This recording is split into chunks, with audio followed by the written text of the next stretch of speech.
Pancreatic డక్ట్లో రాళ్ళు వస్తే endoscopy ఎప్పుడు చేయాలి? ఎండోస్కోపీ చేసి మనం సక్సెస్ఫుల్గా రాళ్ళు ఎప్పుడు తీయగలుగుతాం? అండ్ సర్జరీ ఎప్పుడు అవసరం ఉంటుంది అనేది కొన్ని ఇంపార్టెంట్ ఇష్యూ డిస్కస్ చేయబోతున్నాను. హాయ్ అండి. ప్యాంక్రియాటిక్ డక్ట్ స్టోన్స్లలో ప్యాంక్రియాస్లో రాళ్ళు వస్తే ఎండోస్కోపీకి కూడా రోల్ ఉంటుంది, సర్జరీ కూడా రోల్ ఉంటుంది. ఎండోస్కోపీకి రోల్ ఎప్పుడు ఉంటుందంటే ప్యాంక్రియాటిక్ డక్ట్లో ఒక చిన్న రాళ్ళు ఉన్నది అండ్ ప్యాంక్రియాటిక్ హెడ్లో ఉన్నది. ఆ డక్ట్ దారి మీరు చూస్తే అది టేల్ నుంచి స్టార్ట్ అవుతుంది. టేల్ నుంచి స్టార్ట్ అయ్యి బాడీలో నుంచి ప్యాంక్రియాటిక్ హెడ్ నుంచి వెళ్ళి ఇంటెస్టైన్లో ఓపెన్ అవుతుంది.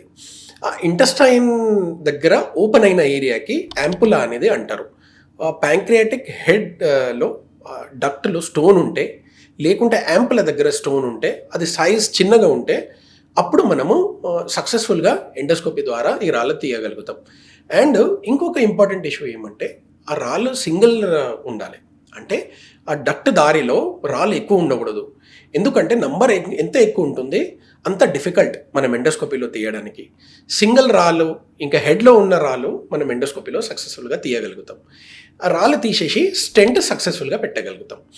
డక్ట్లో చాలా రాళ్ళు ఉన్నాయి, సైజు పెద్ద పెద్దగా ఉన్నాయి అంటే అది ఎండోస్కోపీలో తీయరాదు. అప్పుడు మనం సర్జరీ చేసి ఈ రాళ్ళు తీయాలి. ఇంకా సర్జరీ ఎలా చేస్తారు అనేది ఇంకొక ఇంపార్టెంట్ ఇష్యూ. సర్జరీ చేసినప్పుడు ఒక సర్జను ప్యాంక్రియాస్ డక్ట్ దగ్గరికి డైరెక్ట్ వెళ్ళిపోతారు. ప్యాంక్రియాస్ అనేది పొట్ట వెనుకల ఉంటుంది.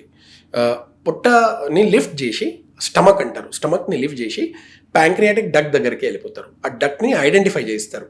ఐడెంటిఫై చేసి డక్ట్ని కంప్లీట్గా ఓపెన్ చేసేస్తారు. ప్యాంక్రియాటిక్ డక్ట్ దారి కంప్లీట్గా ఓపెన్ చేసి రాళ్ళన్నీ క్లియర్ చేసేస్తారు. ఒక స్పెషల్ ఇన్స్ట్రుమెంట్ ఉంటుంది. ఆ ఇన్స్ట్రుమెంట్తో రాళ్ళన్నీ క్యాచ్ చేసి కంప్లీట్గా రిమూవ్ చేసేస్తారు.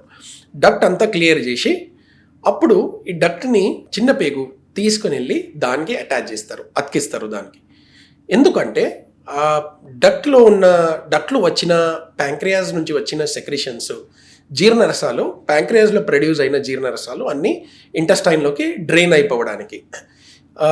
అండ్ ఇంకొక ఇంపార్టెంట్ రీజన్ ఏమంటే మళ్ళీ ఫ్యూచర్లో స్టోన్స్ అవాయిడ్ చేయడానికి ఇది డైరెక్ట్ ఒక అటాచ్మెంట్ కొత్తగా క్రియేట్ చేస్తారు.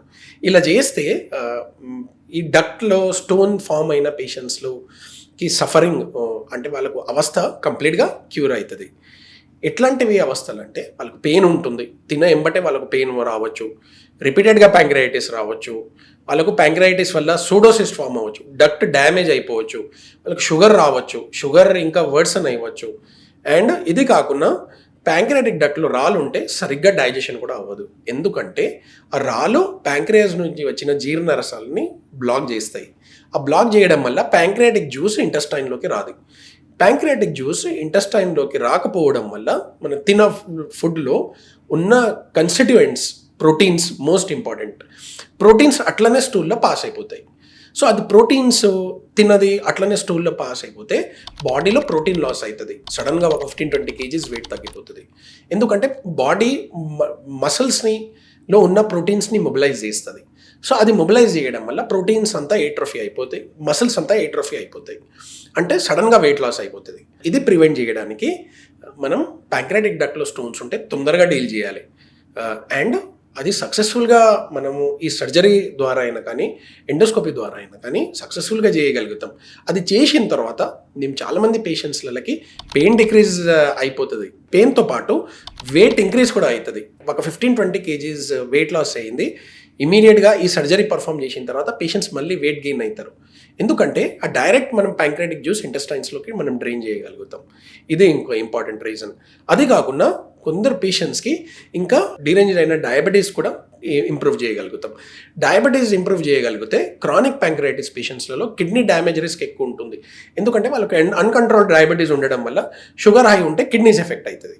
సో మనం సర్జరీ చేసి తొందరగా మనం షుగర్ కంట్రోల్లోకి తీసుకొని రాగలిగితే కిడ్నీస్ ఎఫెక్షన్ కూడా మనం అవాయిడ్ చేయగలుగుతాం. సో ప్యాంక్రియాటిక్ డక్ట్లో పెద్ద రాళ్ళు ఉన్న పేషెంట్స్లకి, సివియర్ పెయిన్ ఉన్న పేషెంట్స్లకి, ప్రోటీన్ లాస్ అయిన పేషెంట్స్లకి, షుగర్ వచ్చిన పేషెంట్స్లకి, కిడ్నీ ఎఫెక్ట్ అయిన పేషెంట్స్లకి మనం సర్జరీ చేసి మనం ఎక్సలెంట్గా ట్రీట్ చేయగలుగుతాం.